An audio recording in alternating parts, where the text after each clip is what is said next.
अस्सलाम वालेकुम, आदाब। आप देख रहे हैं द स्ट्रेट लाइन और मैं हूं आपके साथ साइमा काजी।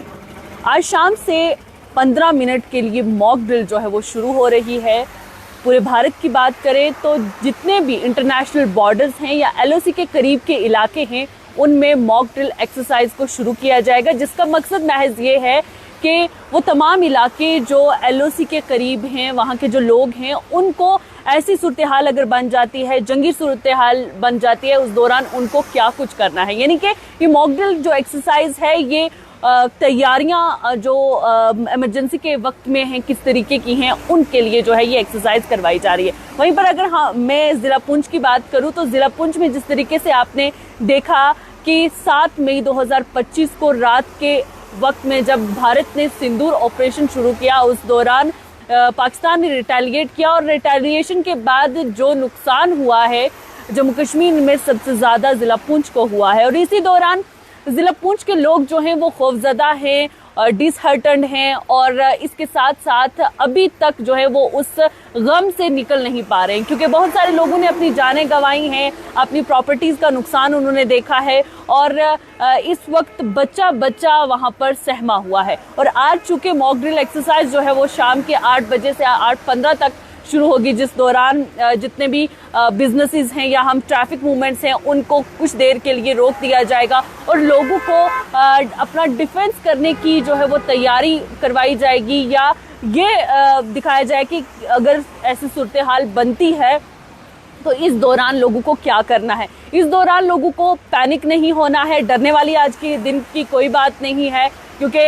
ये बात इसलिए कहनी पड़ रही है, लोगों को ये हौसला इसलिए देना पड़ रहा है क्योंकि लास्ट टाइम भी जब मॉक ड्रिल एक्सरसाइज शुरू होने वाली थी तो अचानक जो है वो हालात कशीदा हो गए दोनों ममालिक के और इस दौरान जो है पुंछ ज़िला को काफ़ी नुकसान उठाना पड़ा, जानी भी और माली भी। इसलिए ये बात बतानी बहुत और हौसला बढ़ाना जो है वो ज़रूरी है कि ये जो मॉक ड्रिल होने वाली है, ये जो एक्सरसाइज होने वाली है, ये बिल्कुल नॉर्मल है, पैनिक होने की ज़रूरत नहीं है, डरने की ज़रूरत नहीं है। वहीं पर अगर इस वक्त की हम पुंछ के अंदर की सूरत हाल देखें तो लोग जो है जो मॉक ड्रिल परसों होने वाली थी उस दौरान लोगों ने घरों से निकलना शुरू कर दिया था, घर बार अपने छोड़ के चले गए थे और अभी भी वो लोग जो हैं, क्योंकि पोस्टपोन उस डेट को कर दिया गया था और अभी भी वो लोग जो हैं अपने घरों में वापस नहीं आए हैं। लोगों को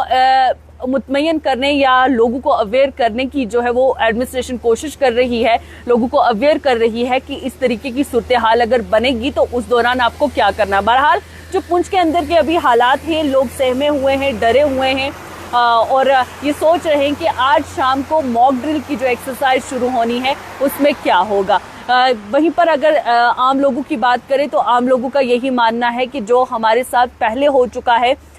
ऐसा ना हो कि सीज फायर वायलेशन हो जाती है, दोनों ममालिक के हालात जो हैं वो दोबारा से कशीदा हो जाते हैं और नुकसान भारी जिस तरीके से पहले उठाया वैसा उठाना ना पड़ जाए। लेकिन वहीं पर अगर मैं आपको बताऊं तो कुछ गाइडलाइंस जो हैं इस मॉक ड्रिल की वो भी सामने आई हैं, जिसमें आपको काम रहने के लिए कहा गया है, आपको जो है वो पैनिक नहीं करना है, क्योंकि इस तरीके की जो एक्सरसाइज हो रही है मॉक ड्रिल, या हम कहें इसको कि ये ऑपरेशन शील्ड का एक पार्ट है, जिस दौरान उन तमाम एरियाज़ को अवॉइड करना है जो कि रिस्ट्रिक्टेड एरियाज़ हैं और वहीं पर घरों के अंदर रहना है और उसके साथ साथ जो है इमरजेंसी किट जो हैं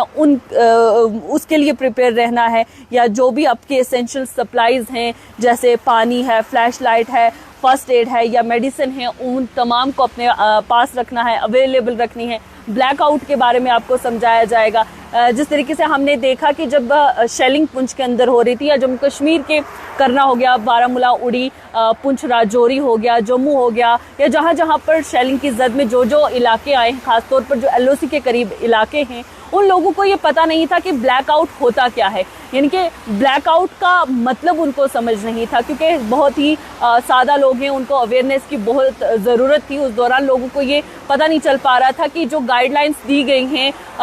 सरकार की जानिब से उनका मतलब क्या है, वो कैसे करना है। तो ब्लैकआउट के दौरान जो है तमाम तर लाइटें जो है रोशनियां जो हैं वो गुल कर दी गई थी। तो वहीं पर लोगों को ये समझाने की कोशिश भी अब की जा रही है कि ब्लैकआउट क्या होता है, यानी कि इस तरीके की सूरत हाल अगर पैदा होती है, इमरजेंसी हो जाती है, एयर स्ट्राइक होती है, मिसाइल्स गिरती हैं या ड्रोन हमला होता है, तो ऐसे में जितने भी वो इलाके हैं उनको गुप अंधेरे में कर दिया जाता है, लाइट कहीं पर भी नहीं होती है, तो जिससे जो लोकेशन है उसको ट्रेस करने में थोड़ी सी दिक्कत होती है और जो लाइट अगर ऑन होगी तो धमाके के चांसेस जो हैं वो ज़्यादा बढ़ जाते हैं, इसलिए ब्लैकआउट करना बेहद ज़रूरी हो जाता है। वहीं पर ये भी गाइडलाइंस हैं कि अपने जितने भी ऑफिशियल्स हैं उनके साथ आपको ताउन करना है, कोऑपरेट करना है, यानी कि ये तमाम वो चीज़ें बताई जा रही हैं जो इमरजेंसी के वक्त में अगर अल्लाह ना करे दोबारा से हालात ख़राब होते हैं, दोबारा से दोनों ममालिक के बीच में कशीदगियाँ बढ़ती हैं, शेलिंग ये शुरू हो जाती है या एयर स्ट्राइक शुरू हो जाती है, तो उस दौरान लोगों को अपना बचाव किस तरीके से करना, अपने आप को डिफेंड किस तरीके से करना है, कहाँ शेल्टर लेना है, क्या करना है, बंकर्स हैं तो बंकर्स में चला जाना है, लाइट्स ऑफ कर देनी है, कोई रोशनी जो है वो जलती नहीं रहने देनी है, और इस तरीके से जितने भी सस्पिशियस एक्टिविटीज़ हैं उनको रिपोर्ट करना है। ऑफिशियल कम्युनिकेशन चैनल्स जो हैं उनको सुनते रहना है, रेडियो पे क्या खबर आ रही है, टीवी पे क्या खबर आ रही है, इनके अलर्ट रहना है। और ये तमाम चीज़ें जो है आज की शाम होने वाली हैं और एक छोटी सी एक्सरसाइज जो है, मॉक ड्रिल जो है ऑपरेशन शील्ड का एक हिस्सा है, वो किया जाएगा 8 से 8:15 तक, और जिस दौरान प्रिपेयर्डनेस जो है इमरजेंसी सूरत हाल की वो लोगों तक पहुंचाई जाएगी। लोगों को ये बताया जाएगा कि जब जंगी सूरत हाल होती है इस दौरान आपको क्या क्या करना है। पिछली बार भी हमने देखा कि स्कूल्स के अंदर मॉक ड्रिल्स हुई, वहाँ पर बच्चों को बताया गया कि अगर स्कूल लगे हुए हैं तो उस दौरान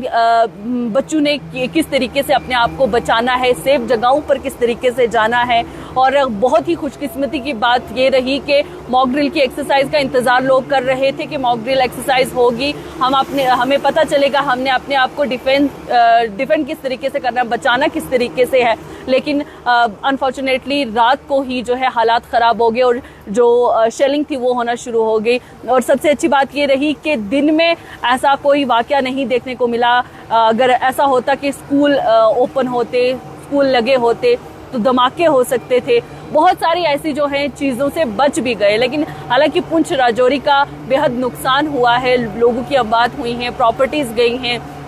लोगों ने अपना बहुत कुछ खोया है, लोग अपने घरों को छोड़कर चले गए। लेकिन इसी बीच अब जो एक्सरसाइज मॉक ड्रिल की हो रही है उसमें डरने की, घबराने की कोई ज़रूरत नहीं है, क्योंकि ये एक एक्सरसाइज है जिसमें आप तमाम लोगों को ये बताया जाएगा कि अगर दोबारा से ममालिक में, दोनों ममालिक में कशीदगी बढ़ती है, हालात ख़राब होते हैं, तो उस वक्त आपकी प्रिपेयर्डनेस किस तरीके की होनी चाहिए। लेकिन पुंछ के अंदर की जो लोगों की इस वक्त कैफियत है या जहनी कैफियत हम अगर कहें तो बेहद ख़राब हुई है। बच्चे सहमे हुए हैं, डरे हुए हैं, लोग डरे हुए हैं, लोगों ने बहुत नुकसान पहले भी झेल लिया है, अभी भी वो कहीं ना कहीं कंफ्यूज है। लेकिन वहीं पर जो हमारी जिम्मेदारी बनती है वो ये है कि लोगों को अवेयर किया जाए। अगर लोग अवेयर होंगे तो वो बहुत बड़े नुकसान होने से बच सकते हैं, वो अपना जो है डिफेंड अपने आप को बहुत ईजिली कर सकते हैं, वो बंकर्स में जाकर पनाह ले सकते हैं